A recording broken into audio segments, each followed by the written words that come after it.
पृथ्वीराज प्रसन्न कुलकर्णी आणि मी आता छत्रपती शिवाजी महाराजांची आरोही सांगणार आहे। गडपती, गज अश्वपती, भूपती, प्रजापती, सुवर्ण रत्न श्रीपती, अष्टावजान दागृत, अष्टावजान वेष्टित, न्यायालंकार मंडित, शस्त्रास्त्र शास्त्र पारंगत, राजनीतिक धुरंधर, प्रौढ प्रताप पुरंदर, क्षत्रिय कुलावतौस, सिंहासनाधीश्वर, महाराजाधिराज, श्रीमंत श्री श्री श्री छत्रपती शिवाजी महाराज की जय। छत्रपती शिवाजी महाराज की जय। छत्रपती शिवाजी महाराज की जय। मी आता सिंधुदुर्ग किल्ल्याविषयी थोडक्यात माहिती सांगणार आहे। छत्रपती शिवाजी महाराज। छत्रपती शिवाजी महाराजांनी तेजस्वी इतिहासाची साक्ष देणाऱ्या अरबी समुद्रात असलेल्या मराठ्यांसाठी आधारस्तंभ केला, तोच किल्ला म्हणजे सिंधुदुर्ग किल्ला।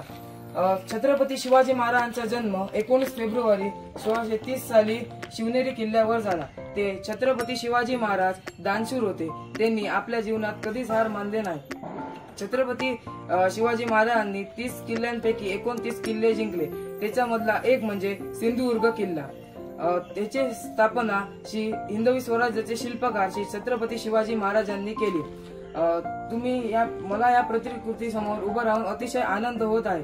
ही प्रतिकृती खूप चांगली आहे। ह्याचे स्थापत्यकार होते श्री हिरोजी इंदुलकर। मुंबईचे इंग्रज, गोव्याचे पोर्तुगीज यांनी मराठ्यांवर थांबा घातला होता। त्यामुळे छत्रपती शिवाजी महाराजांनी जलदुर्ग बांधायचे ठरवले। ते 25 नोव्हेंबर 1664 साली बांधायला सुरुवात केली। तुम्ही ह्या प्रतिकृती समोर पाहू शकता। ह्याची तटबंदी इतकी मजबूत आहे आणि ती केवळ 3 किलोमीटर लांबी आहे। ह्या किल्ल्याला 52 बुरुज आहेत, जे किल्ल्याच्या चारही बाजूने त्या किल्ल्याचे संरक्षण करतात।